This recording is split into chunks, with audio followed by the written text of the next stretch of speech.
This is my girl Rima Fakih in the studio right now, our Miss USA. Yes. You don't mind me saying that. We've been saying that because I feel like you're our Miss USA. Yes. You know what I mean? Yeah, I've always been known as Miss USA. It's gonna go on my resume, right? So. Right. It should. How long do you get to? How long do you get to say? You get to say that for life or what? I mean, I got the crown and sash still, so I was just saying, you get to keep that? Yeah. Did they let you keep all that stuff? I got my crown, so No anything way. goes wrong, I could put it on eBay. There's the one that you put on the next girl and that passes down to the next Miss USA. And then you have your own tiara that you get to keep at home. Keep for life. You know, you put it in a little glass case, and 5 years from now, when you got a beer belly, you're like, I used to be Miss USA.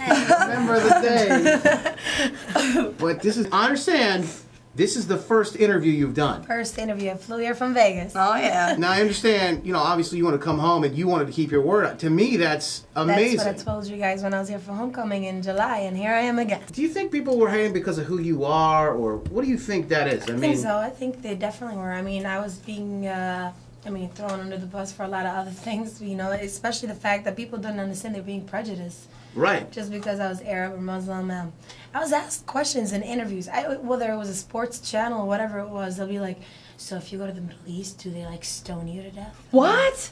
Yeah. Or how about... Just like ridiculous. How do you even answer that? Ignorant question. This one was a good one. I think they didn't end up airing the CNN online because it kind of made the lady feel weird because she was like, so Rima Fakih, it says here that you are Lebanese. How do you consider yourself Miss USA? I'm like, yeah, I'm a Lebanese American. Yeah, but watch this. And she put like apart from my sister in Lebanon going, yeah, my sister's always been proud of who she is. She goes, what do you got to say about that? I'm like, she's right. And she goes, but you went to a Catholic high school. I'm like, what? I'm sorry, I'm not blonde and blue-eyed like you are, but yeah, I am an American. Well, that's what, yeah. That's such a silly That's question. what this country was founded on, was people that were from all over. And it's to this day still that way, you know? You know? Yeah, oh, your family are terrorists. I'm like, no, I'm just the bomb. I love that. At least you have a sense of humor a little bit about it. Families say with rumors and crazy, that to me has got to be the hardest part. Yeah, oh my God, that's a good question because I know for me it was like the people I really have to thank are my family. They went through a lot of attacks and a lot of rumors. I mean, and even when they knew the truth, they didn't know the truth because it was hard for me to always communicate with them. They always had my back. Right. The one thing that, like for example, those pictures that surfaced, the one thing that really bothered me was the fact that my little brother had to take a week off of school. He goes to Fortson High School. So he's getting teased. And he went to Fortson High School. And, you know, my little brother is a very smart kid, but he just didn't like it. You know, people were like, oh, your sister's a stripper, bro? What the hell? Dude, you know, he's yeah. like, you know, my little brother was someone like him.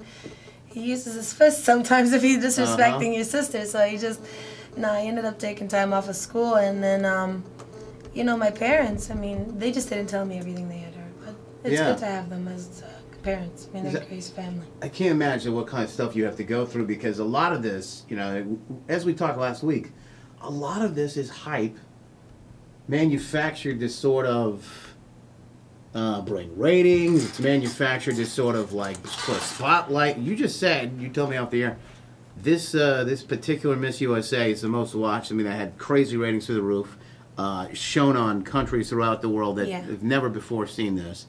That has to be, in some part, due to the hype and the manufactured, some of the scandal that was surrounding this.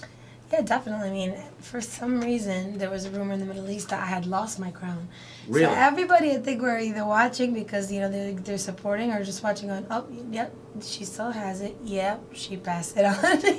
And it's just like, you know, how is it being the longest standing Miss USA and having to battle every day, making sure nobody takes that crown away from you? Or does it in the sense of getting attention? I had a lot of people tell me, it's okay to lose the crown, so that's a lot of attention. Or I'm like, no. What? I'm from Detroit, and we lose a lot of things. I'm trying to come back to Detroit with the crown. How does it feel knowing that you were kind of taken advantage of from the beginning? It was almost like a good lesson that, oh, this is going to happen right now, so you can learn real quick what this next year is going to be like. Yeah, I mean, I woke up to my mom in the morning right after I won Miss USA, and she was like, Rima, I think you should go see what's going on TV.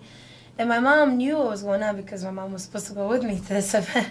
And so I'm looking and I'm like, all right, this scared me because I'm like, why are they doing this? You know, they should be supporting me. They should be the ones there to, you know, if anything, hide any negativity. But it's okay, you know, because Mr. Trump says no media is bad media. How does it feel to know when they're coming to you and they know what's happening because they're with you like 24 hours Yeah. a day? They know the story. They tell you it's going to be, listen, we're going to spin it one way, and then it comes out another way, and you're thinking to yourself, you know what? I've done nothing but represent this crown in Exactly. I honestly have to say, I believe that I am the hardest working Miss USA, and Mr. Trump can even confirm that for you. I mean, he says I have heart, and he's never had his okay. He said his okay. He said his good Miss USA. He's never had someone like me, and to hear him say that to the contestants this year meant a lot. But when it came to the organization and everything that I did, it was kind of like, they were waiting for you to mess up kind of in a way, but at the same time, it's like they admired you, but they didn't show it too much. And I was being compared to Tara Connor, for God's sake. She was in rehab for drugs. Well, this is the thing. This is an organization that's had its fair share of scandal. It's almost like they invite it. And I think that's true, and also the fact that I gave them a lot to talk about, but at the end of the day, everything was legal. The only thing I'm addicted to is orange juice. They don't break the law. Yeah, that's good. Or pulp. This is the thing is, as you have so many opportunities, going forward, I don't know what the next thing is going to be for you, but obviously we're going to be here to support you. We're here from the beginning. What are you looking at? What are you trying? What do you want to do? For me, honestly, it's like I see a lot of girls who are Miss USA's or beauty queens that go on to say, I want to host or I want to do this. But for me, I don't want to make it like that. I feel like I have a lot of potential. I feel like I came back to Detroit. I always want to bring him back to the city that needs it the most. But I want to go to Hollywood, what I mean? I want to take it to a bigger step. I was part of that movie Real Steel, which a lot of Michigan took part in, that comes out in this winter. Or fall, I think. But, I mean, that's the first step for me. I met a lot of people on that set, and I want to do more with TV. I haven't signed with any agencies, and I have a meeting with Warner Brothers next week on July 5th.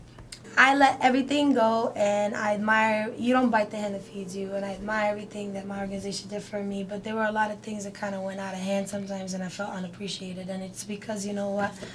You come from Detroit, you come from a Lebanese family, you come from people who don't have the money to shut other people up, and you just keep working your butt off. And that's all I did until I made it where I am today. I didn't take, beat from nobody. I think that's who you are, actually made you as successful as you are. And the guy gave me 3 fractured ribs on that wrestling show, but other than that, everything else is How was that? Now, I saw you fighting on that wrestling show. What was that all about? I mean, was that insane or what? It was. That was something else. They made it look like, oh, Rima wants to do it. Rima's making us do it. No.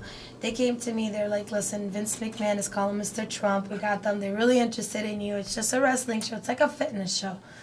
I get there, and there is 14 independent wrestlers, and the only one that doesn't wrestle is an MMA fighter. Okay. And I'm like, okay, just because you guys think I'm going to cry over a broken nail or quit, I'm going to show you differently. So you had to how come about out. Detroit?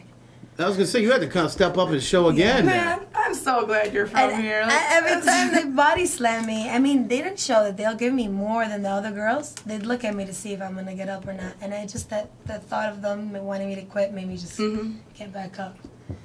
And you know what? They didn't even know about my fractured ribs. I mean, when they found out, they're like, there's a difference between being strong and being stupid. So I just kind of felt like I'm strong.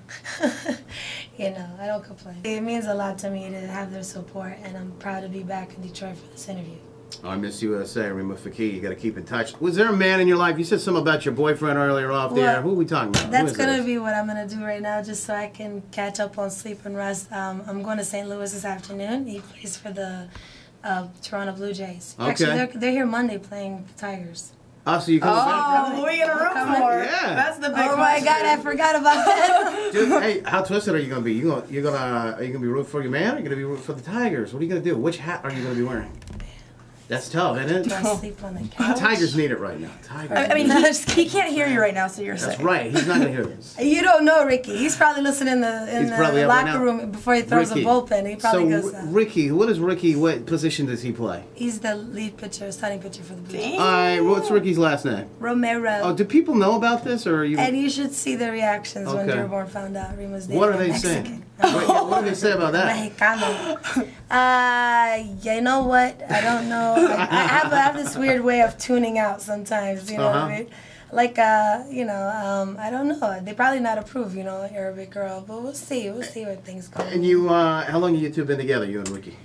We've been dating since October, but now I think That's a I'll long probably time. be seeing him a lot more.